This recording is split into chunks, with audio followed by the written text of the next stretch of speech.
sa aking adventure patungo sa Yamashita Treasure X-Mark site. So, bago tayo magpatuloy, gusto ko munang i-shout out sila. Hey, it's Ara, sa mga mahilig mag LS tsaka gamer. I-visit nyo yung channel na to. And also Jinsegi Vlog, sa mga mahilig din mag LS. Vlog Games Fam, shoutout sa'yo. Oles Vlog, shoutout sa'yo. Anna London Vlog from London, shoutout sa'yo. Canadian Life Vlogger from Canada, shoutout sa'yo. THS Moto, shoutout. Needs Vlog, shoutout sa'yo. Rolly Espiritu from Talugtog, Nueva Ecija, shoutout sa'yo. Muksay Hasim from Sulu, shoutout din sa'yo. Rowilin Carrion from Dubai, shoutout din sa'yo. Kabkaban Gistoni, shoutout sa'yo bro. And also Jerry Carrion ng San Mateo Rizal, shoutout sa'yo. So tara mga ka-TH, diretso na tayo.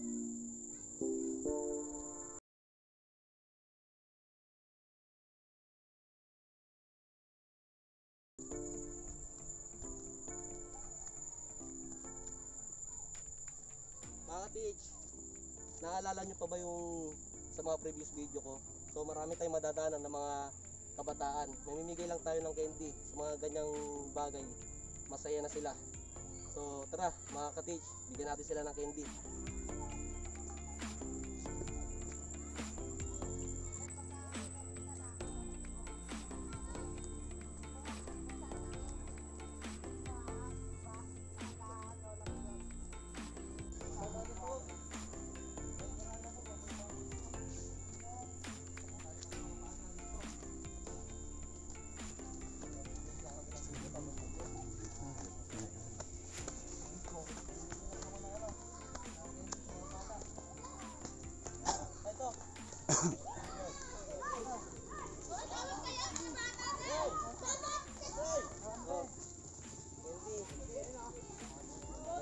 Dami nyo pala eh.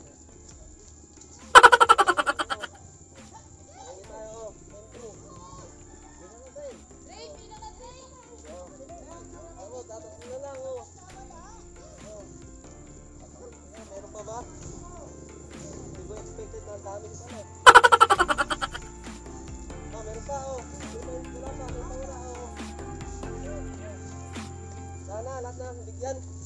So, okay po, sige po.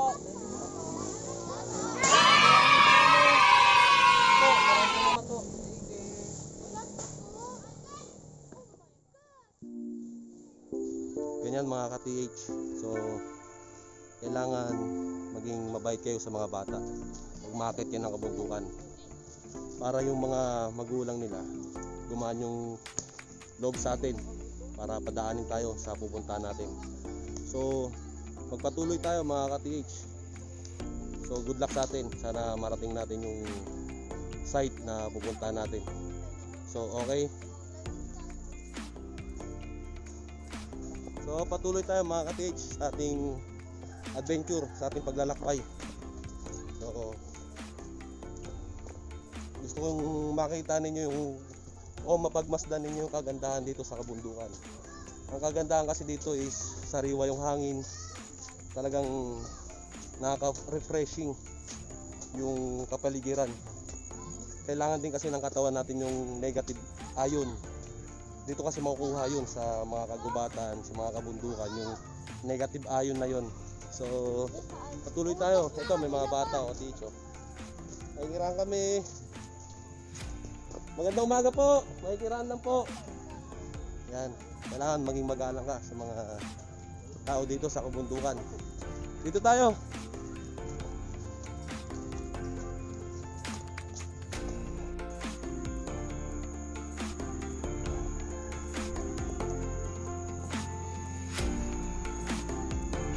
Samahan nyo lang ako mga ka-TH at medyo mahaba-haba yung lalakbayin natin. Ayan oh, may tindahan sa kabundukan, di ba? Medyo muunad na rin dito. Nga lang, ang presyo kasi dito sa mga tindahan sa kabundukan medyo may kamahalan. Siyempre, ang hirap iakit ng mga paninda. Kaya medyo may kamahalan talaga. Magandang umaga po, makikiraan lang po. Yan. Kailangan kasi mga TH, pag kami mga madadaanan kang bahay, mga kasalubong ka na tao, kailangan i-greetings mo sila. Bumati ka ng magandang umaga. Yan, kamusta? Magpaalam ka sa kanila, makikiraan lang po. Ganun. Para hindi nila isipin na ibang tao ka sa kanila. Magandang umaga po.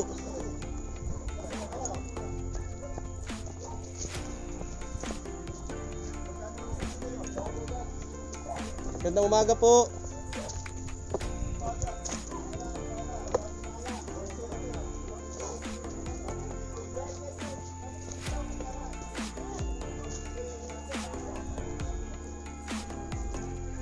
Magandang umaga po.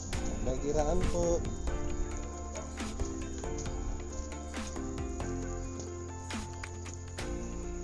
Kailangan mga ka-teach, maging friendly ka sa mga tao.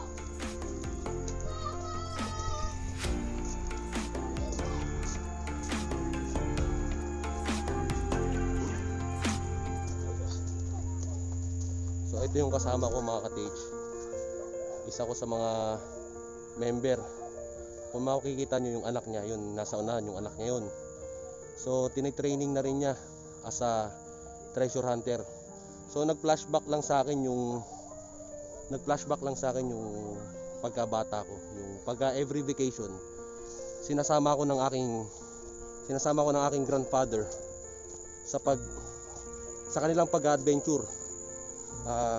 Doon tinuturuan niya ako na magbasa ng mga sign, mag-interpret kung paano siya basahin, ganoon. So ayan, tinitraining na rin niya as a treasure hunter yung anak niya. Ganyan lang din ako noon, siguro high school lang din ako noon na tinitrain ako ng aking grandfather. Ngayon medyo di ko naman masasabi na eksperto na ako sa pag-interpret ng mga treasure sign, kasi talagang napaka-tricky nito eh. Minsan kailangan mong i-analyze mabuti para malaman mo yung kinalalagyan ng deposit. So mga ka-TH, patuloy tayo. Medyo mahaba pa yung paglalakbay natin. So samahan niyo ko. Tara!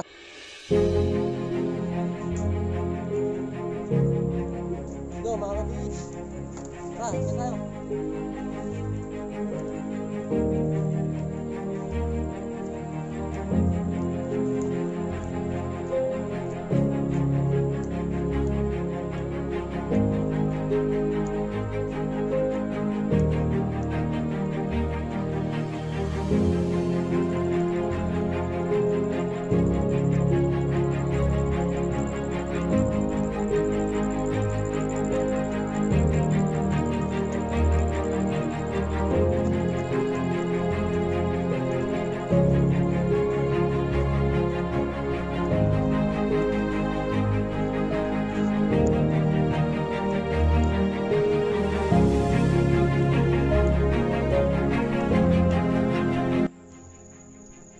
Alright mga ka-TH, almost 1 hour na tayo naglalakad sa kabundukan. So kailangan pag umaakit ka ng bundok, mataas yung endurance mo. Magbibigay ako ng konting tip sa pag-akit ng bundok. Kailangan meron kang sapat na pahinga. Kailangan nakatulog ka at least 8 hours and meron kang sapat na pagkain tsaka tubig sa katawan. Ito kasi yung magiging fuel mo sa pag-akyat sa mga kabundukan. Yan. Okay, diretso lang tayo mga ka-TH at nangangalahati na tayo. Okay. Okay mga ka-TH, gusto ko ipakita sa inyo yung overlooking dito.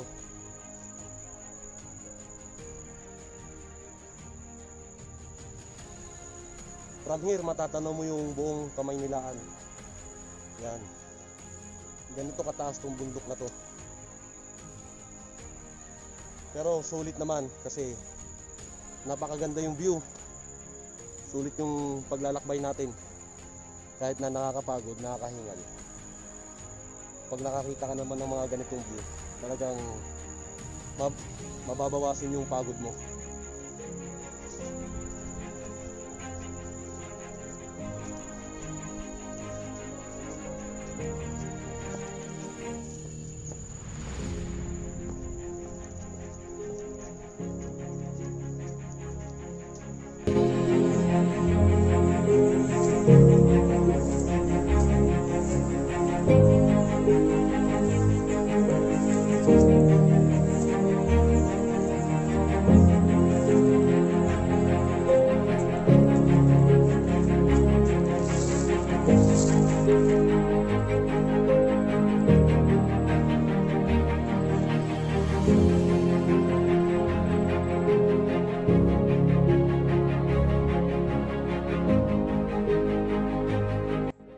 Alright mga ka-TH, so kung napapansin nyo, may mga kambing sa likuran ko.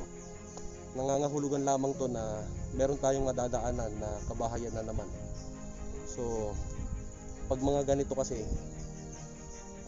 makikisuyo lang tayo, makikidaan lang, na makikiraan tayo sa kanila. So pag ganito kasi na naghahanap tayo ng mga treasure sign, ang ginagawa kasi namin, dumadaan muna kami sa mga tamang daanan, and then kapag nasuri na namin yung isang lugar na meron nga talaga siyang nakabaon doon na deposit, naghahanap kami ng ibang way, yung kami lang ang nakakaalam.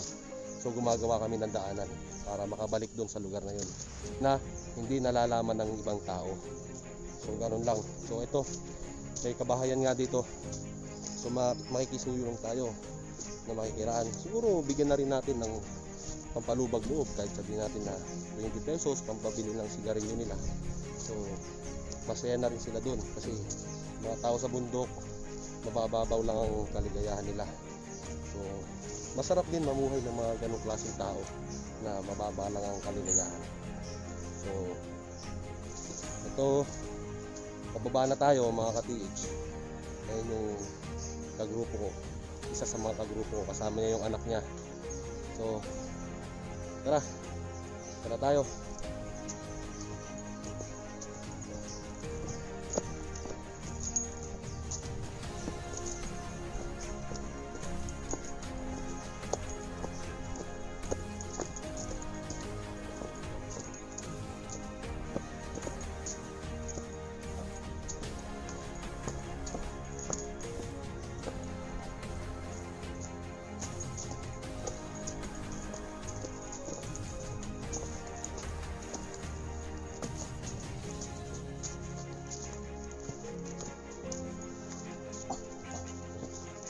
Aso.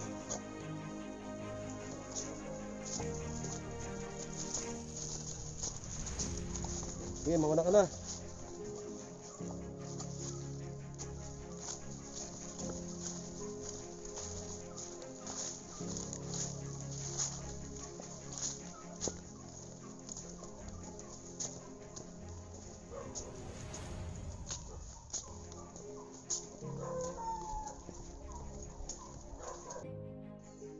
Ayan na mga ka-TH, yung bahay na sinasabi ko sa inyo na madadaanan natin.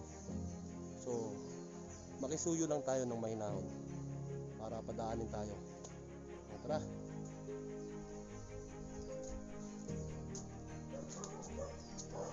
Daming aso.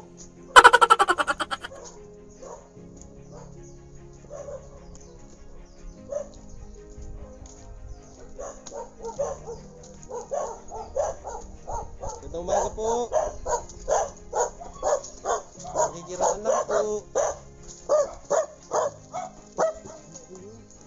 Nakikiraan lang po, Ken.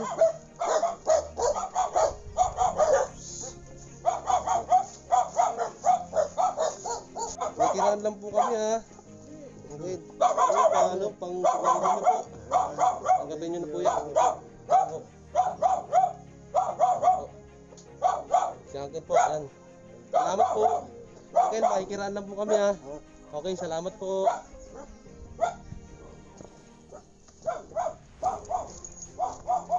Tara, mga ka-TH. Diretso tayo.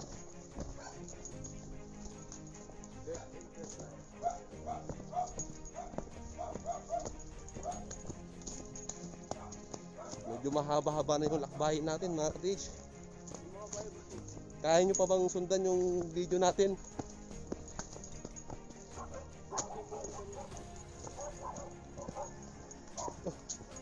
May mga aso pa doon sa baba. Basta pag may mga ganyang aso is huwag nyo na lang labanan para hindi rin kayo kagatin. Okay?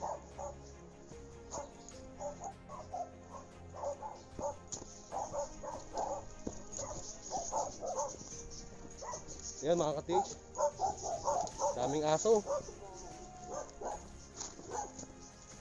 So mauna tayo. Tama ba itong dinadaanan natin, no?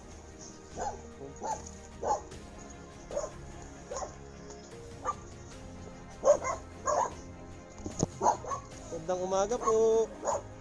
Makikiraan lang po. Makikiraan lang po, Nay. Opo. Pag ano lang po, punta kami ng pool. Opo. Salamat po.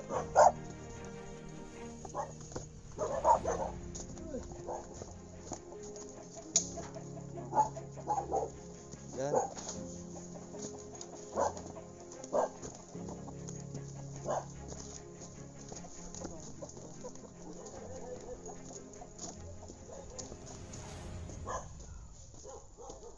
Diretso tayo mga ka-TH.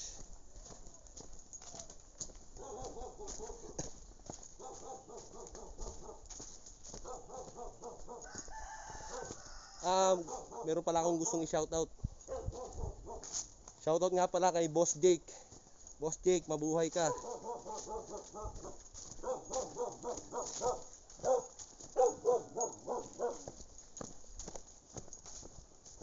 Yan mga ka-TH.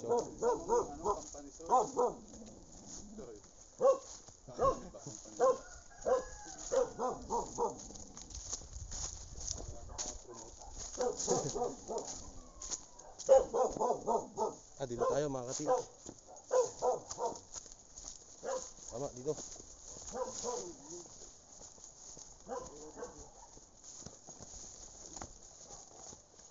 Okay. Alright mga ka-TH. So from here, naririnig ko na yung agos ng waterfalls.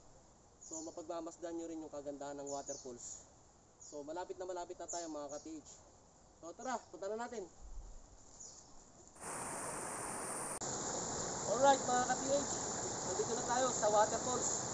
So hindi pa dito yung treasure site natin. So habang pinagmamasdan nyo yung kagandahan ng waterfalls dito, samahan nyo ko. Pupunta na natin ang ating treasure site, X marker. Tara mga ka-TH, tuloy tayo.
Alright mga ka-TH, sa haba ng nilakbay natin, finally we are here sa treasure site.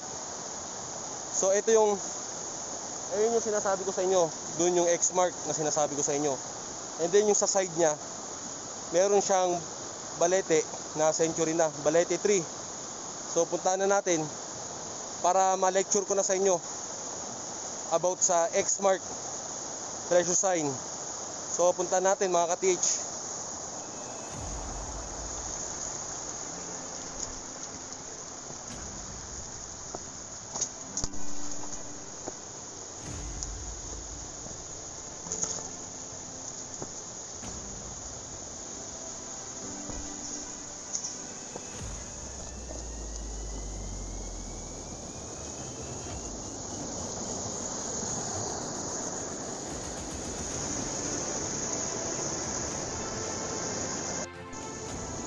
Ito na yung X-Mark natin mga ka-TH.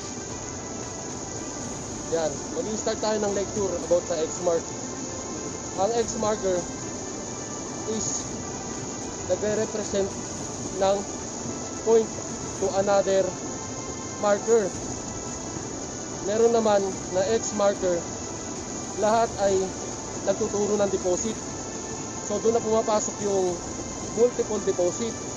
Meron naman na iisa lang yung pinipinpoint niya kung saan nakalagay yung deposit. So yung tatlo is confusing kasi kung mapapansin nyo, ang X-Mark may apat na line direction. Merong 1, 2, saka 3 and 4 direction. So ganyan ang interpret sa X-Mark sign. Yung iba kasing beginner na treasure hunter, kung saan yung X-Mark, doon na sila mismo nagukay. So which is wrong. So kailangan i-analyze mo bawat line direction niya. Or halimbawa, kung napapansin nyo yung isa, may dot, yung sa side na yon may dot siya. So possible na doon yung deposit. Sabihin na natin na ganito, yung side na yon is may dot. So kung mapapansin nyo, sa ilalim ng tubig is parang meron siyang underground o meron siyang slope. Maaari na meron doon talaga. So kung mapapansin nyo naman sa side, yung sa side na to, kasi yun ang pinakamahabang line, nagpa-curve siya pataas. And then kung mapapansin nyo, yung tinuturo naman niya, may puno ng balete. May puno ng balete na century na doon. So talagang century na yon pag in person na nakita nyo siya. Kasi depende rin kasi sa location ng puno. Katulad yan, medyo batuhan yung nasa paligid niya. Kaya medyo parang nagiging sabihin natin bonsai. Pero matanda na siya kung tutusin. Kasi talagang napalibutan na siya ng ugat niya. So yung sa taas naman, yung paakyat, sundan din natin mga ka-TH, baka meron tayong madiskubre. So tara.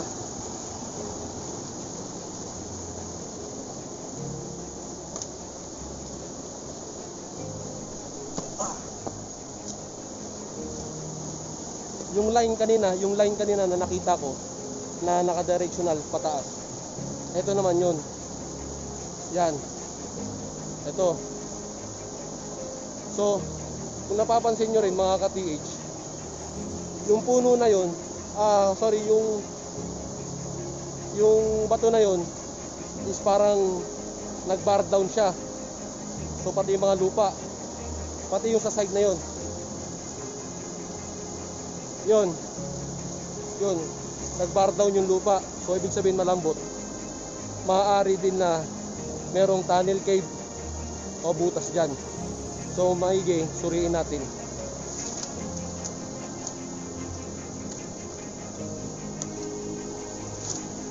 Ito ka-TH, akit tayo bagya.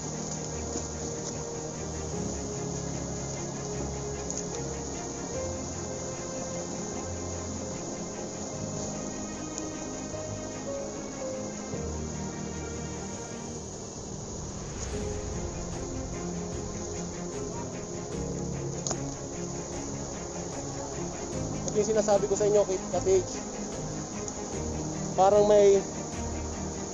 parang merong lagusan o pasukan sa loob. Ilalapit ko yung camera mga ka-TH.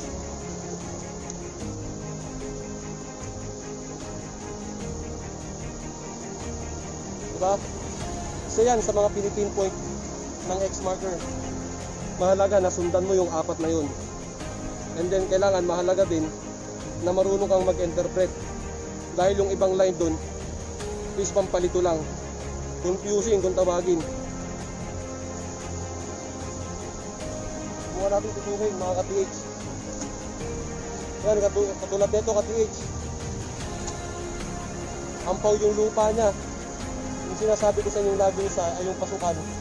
Yung entrance na maaaring meron nga dito na entrance. Pinuso ko. Ampaw yung ano niya, ampaw. Bumaon yung tusok natin.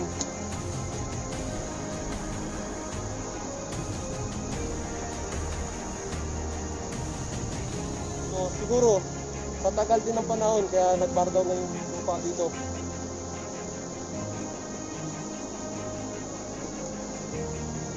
Baba tayo mga ka-TH. Sundan pa natin yung ibang line.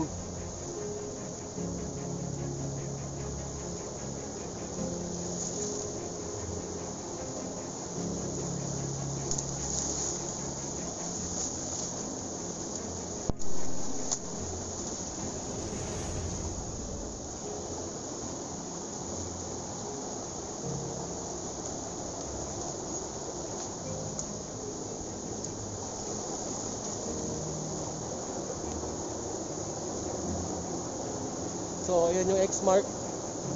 Ito naman yung susundan natin na line. Mga ka-TH. Ito naman yung line na susundan natin ngayon. So, ayan. Nakaturo siya dito sa puno ng balete.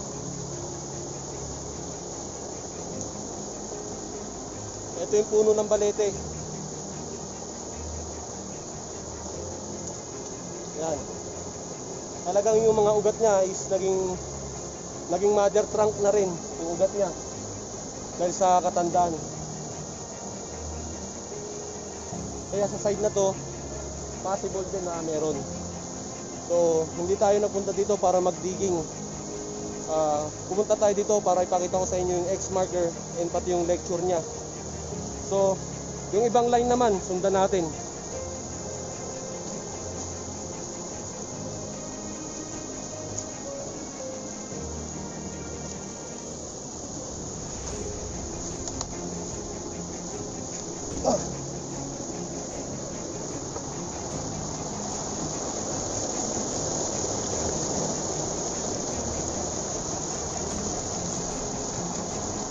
Ayun, ka-TH. Meron siyang line packet din dun sa kabilang side. Tapos isi-search natin yung area kung may mga iba pang marker na pwede natin ma-interpret. So game.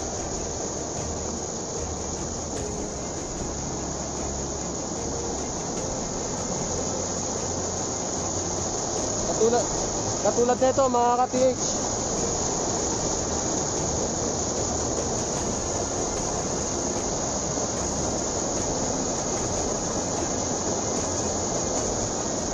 Merong cut line na nakadirectional sa X-mark marker natin. And then kung susundan natin yung kabilang side ng cut line na to, dito naman siya nakaturo sa kabilang side. So tara, tingnan natin.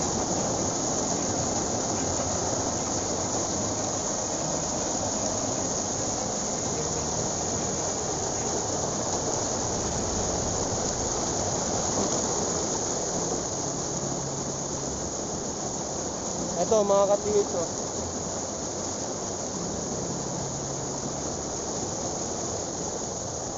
Kung mapapansin nyo mga ka-TH, ito, yan. Yan yung footmark. Footmark means end of trail. So ibig sabihin talagang nag-stay yung mga Japanese dito. And footmark din, ito yung marker na nag-interpret o nagsasabi na meron talaga sa area na to. So ito yung footmark. Andito naman sa likod niya sa likod ng footmark, merong big hole.